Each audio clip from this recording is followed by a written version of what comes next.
In the 1930s, no one believed audiences would sit through a feature-length cartoon. The trade papers called it Disney's folly. Even Walt's own wife, Lillian, warned him, no one's going to want to sit through an hour and a half of a silly fairy tale. But Walt Disney didn't see a folly. He saw the future. And in 1937, he risked everything on Snow White and the Seven Dwarfs, a gamble that would not only change animation forever, but redefine what movies themselves could be. Before Snow White, Disney Studio was known for short cartoons like Steamboat Willie, the debut of Mickey Mouse, and the Silly Symphonies. These were fun, innovative, and popular, but they were also limited. Walt dreamed of telling longer, deeper stories with characters who would make audiences laugh and cry. In the early 1930s, most people thought of cartoons as nothing more than 7-minute shorts shown before the newsreel or main feature. The idea of stretching animation into an 80-minute feature sounded absurd. Hollywood insiders predicted it would bankrupt Disney. That's why they dubbed it Disney's Folly. But Walt believed in the power of story. One night, he gathered his animators and acted out the entire Snow White film from beginning to end. Every character, every joke, every moment of terror. By the time he finished, the room was silent. And then the applause started. The dream was alive. Pre-production on Snow White began in 1934. The story started closer to the original Brothers Grimm tale, darker, scarier, and more violent. But Disney and his team reshaped it into something more accessible, part romance, part comedy, and part musical. The dwarfs were originally background characters, but Walt knew they could carry the comedy, so the writers gave each one a distinct personality. Doc, the bumbling leader, Grumpy, the skeptic, and Dopey, the lovable, silent fool. Speaking of Dopey, he wasn't always silent. Writers tried dozens of actors, but no one's voice seemed right. Finally, Walt said, "Don't give him a voice. He'll be funnier without one." That choice made him one of the most iconic characters in the film. Animators also studied live-action footage to improve realism. Marge Champion, a teenage dancer, acted out Snow White's movements, twirling her skirt, walking gracefully, even pretending to clean and dance with animals. Animators then traced and exaggerated her movements to bring the character to life. Snow White wasn't just a story breakthrough. It was a technical revolution. Disney's team developed the multiplane camera, a massive machine that stacked glass panels with artwork at different distances. By moving the camera past these layers, the film created an illusion of depth that no cartoon had ever achieved. The team also used rotoscoping, tracing over live-action film, to give characters like Snow White and the Prince realistic motion. Meanwhile, the dwarves were animated with exaggerated, cartoony movements, creating a contrast that made the human characters feel more believable. Animators didn't just draw. They studied anatomy, acting, and even ballet.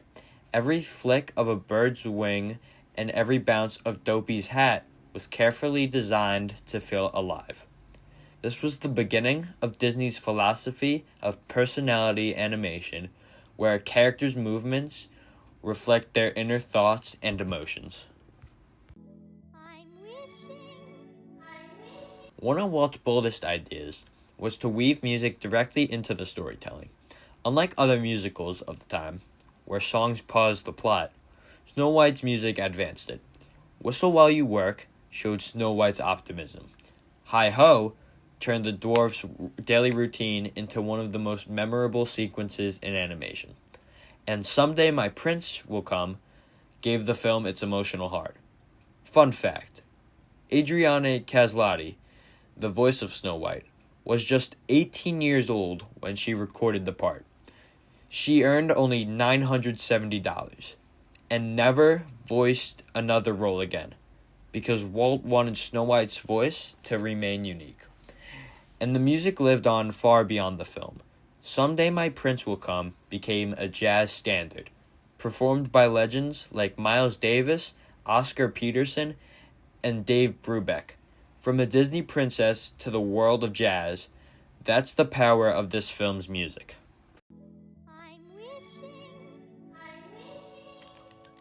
The dwarves weren't just comic relief. They were the first animated characters with truly distinct personalities. Doc's rambling speeches, Grumpy's reluctant soft side, and Dopey's innocence, just to name a few. Audiences connected with them like never before. On the other end of the spectrum, the evil queen became one of Disney's most terrifying villains.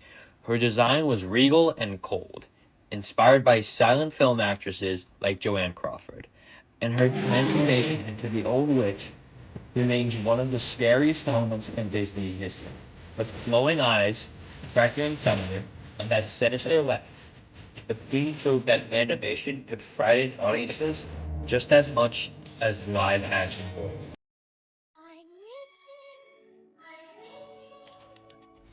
But this masterpiece came at a massive cost. The budget ballooned from $250,000 to nearly $1.5 million, equivalent to over $30 million today. Walt poured every resource into this project. He even mortgaged his house to keep the film alive. Investors were nervous. At one point, Walt screened unfinished pencil test footage. Some laughed, some doubted, but Walt kept pushing forward. Finally, on December 21st, 1937, Snow White premiered at the Cathay Circle Theater in Los Angeles. Hollywood's biggest stars attended: Charlie Chaplin, Shirley Temple, Clark Gable, just to name a few. By the time the dwarfs mourned Snow White in the glass coffin, the audience was openly sobbing. When the film ended, the crowd gave it a standing ovation.